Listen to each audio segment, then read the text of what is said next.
BSc দ্বিতীয় বর্ষের ছাত্রছাত্রীরা তোমাদেরকে ভার্চুয়াল ক্লাসে স্বাগতম। আশা করি আল্লাহর অশেষ রহমতে তোমরা সবাই ভালো আছো।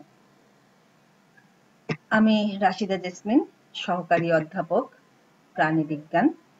আজকে তোমাদের পড়াবো প্রাণীবিজ্ঞান চতুর্থ পত্রের শারীরতত্ত্বের সংবহন অংশটি।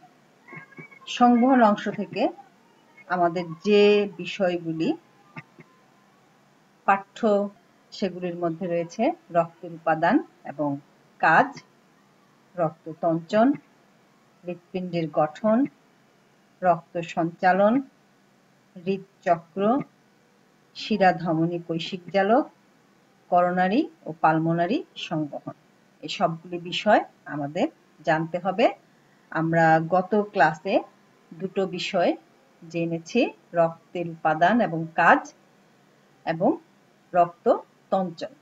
আজকে আমরা পড়ব হৃৎপিণ্ডের গঠন, রক্ত সঞ্চালন এবং হৃদচক্র। বাকি যে দুটো বিষয় থাকবে শিরা ধমনী কৈশিকজালক এবং করোনারি ও পালমোনারি সংবহন, এই বিষয় দুটো আমরা নেক্সট ক্লাসে পড়ব। তো শিক্ষার্থীরা, আমরা চলে যাই হৃৎপিণ্ডের গঠন অংশে।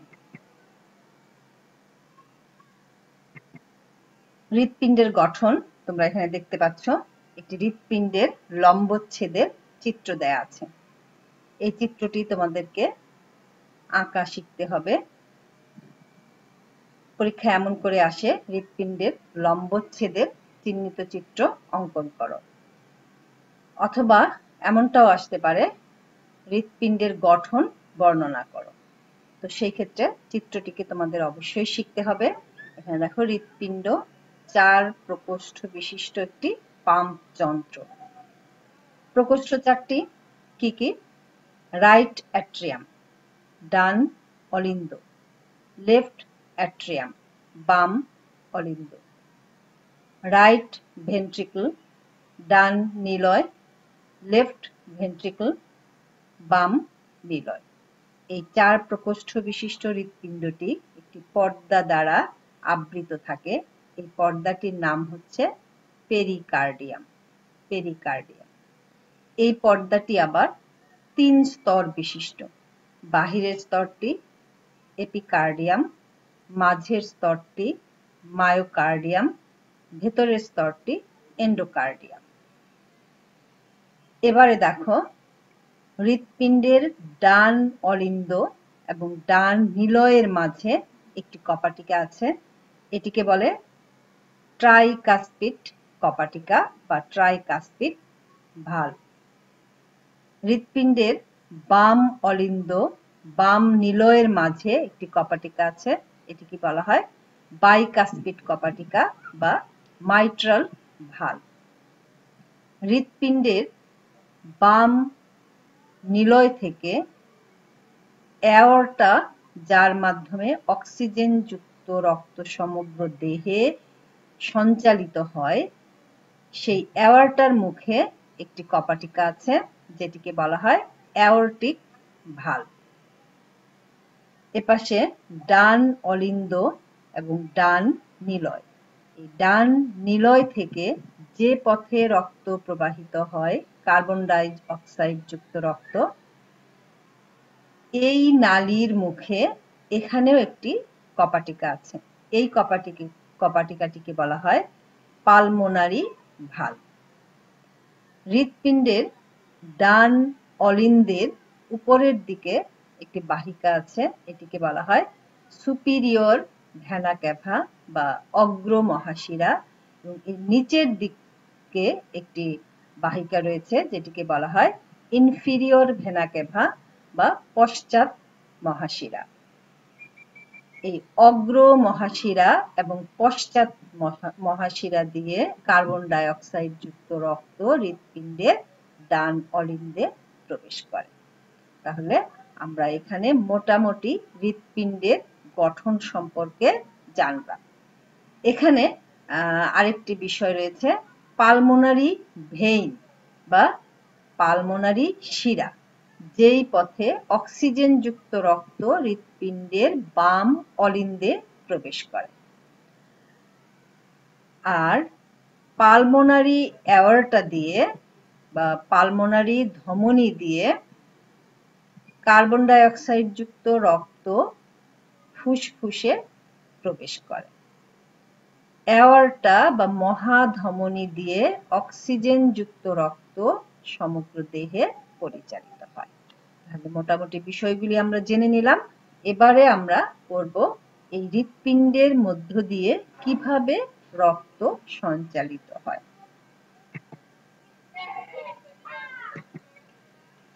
রক্ত সঞ্চার।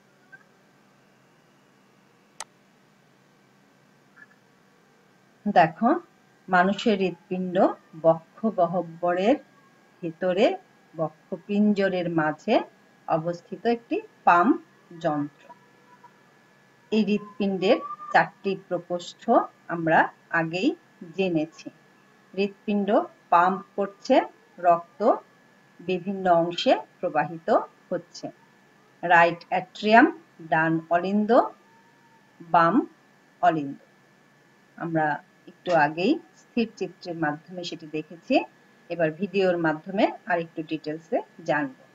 ডান নিলয়, বাম নিলয়। এবারে আমরা দেখব রক্ত কিভাবে এর মধ্য দিয়ে পরিচালিত হয়। সুপিরিয়র ভেনা ক্যাভার কথা আমরা বলেছি, ইনফিরিয়র ভেনা ক্যাভার কথা আমরা বলেছি।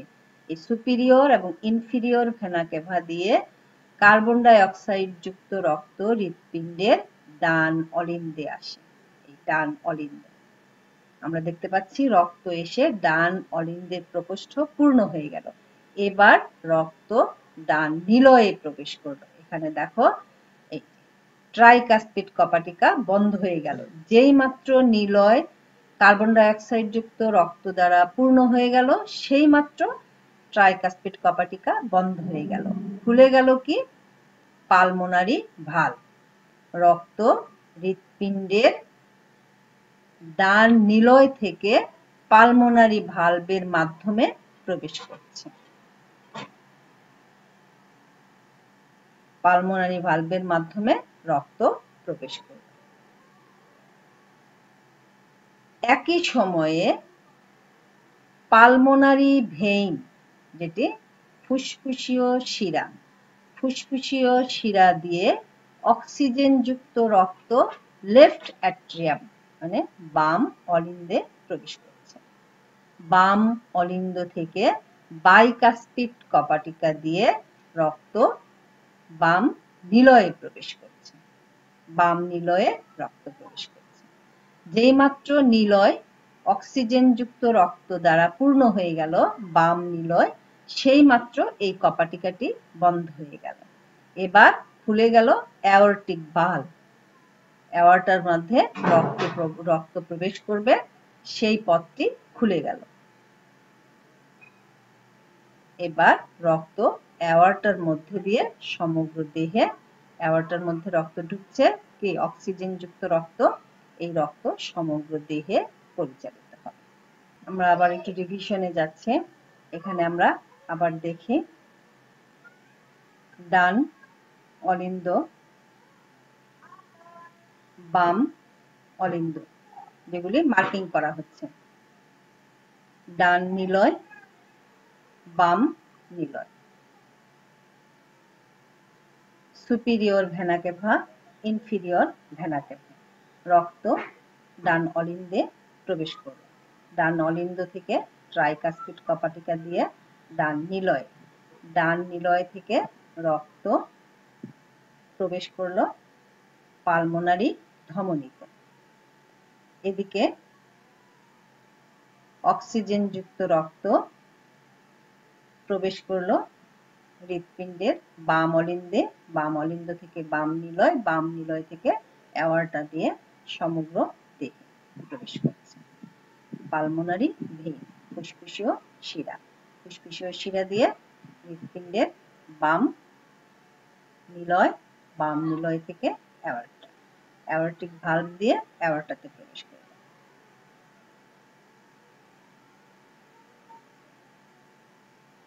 অ্যাওর্টা দিয়ে দেহের সমগ্র অংশে রক্ত পরিচালিত। এবারে আমরা একটু হৃদস্পন্দন সম্পর্কে জানি যে হৃৎপিণ্ডের প্রতিনিয়ত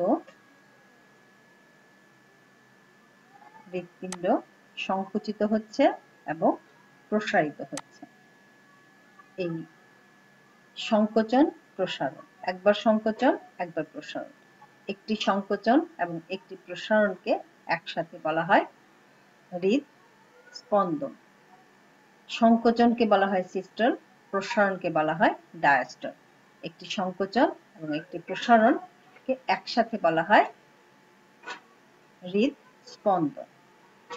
তো হৃদচক্র সম্পর্কে আমরা একটু আগের ভিডিওতে ফিরে যাই।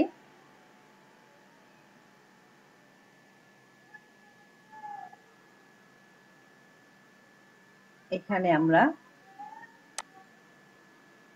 যে বিষয়গুলি দেখলাম সেখানে এই যে হৃৎপিণ্ড একবার অলিন্দদ্বয় সংকুচিত হচ্ছে, নিলয়ের প্রসারণ ঘটছে, আবার নিলয় সংকুচিত হচ্ছে, অলিন্দের প্রসারণ ঘটছে।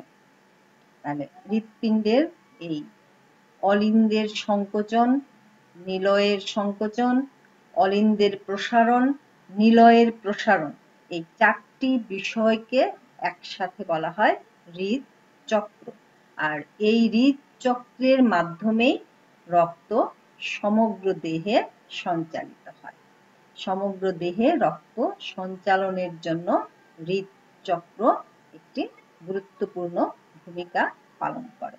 হৃৎপিণ্ড যেহেতু আমরা আগেই বলেছি একটি পাম্প যন্ত্র, প্রতিনিয়ত মানুষের জীবনের শুরু থেকে শেষ অবধি হৃৎপিণ্ড একটি নির্দিষ্ট ছান্দিক গতিতে সংকুচিত এবং প্রসারিত হচ্ছে।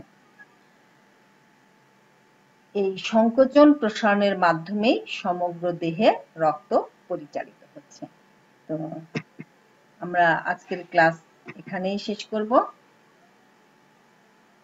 আমরা সবাই ভালো থাকি, আল্লাহ পাক আমাদের সকলকে সুস্থ রাখুন এই কামনা করে আজকে আমরা শেষ করছি।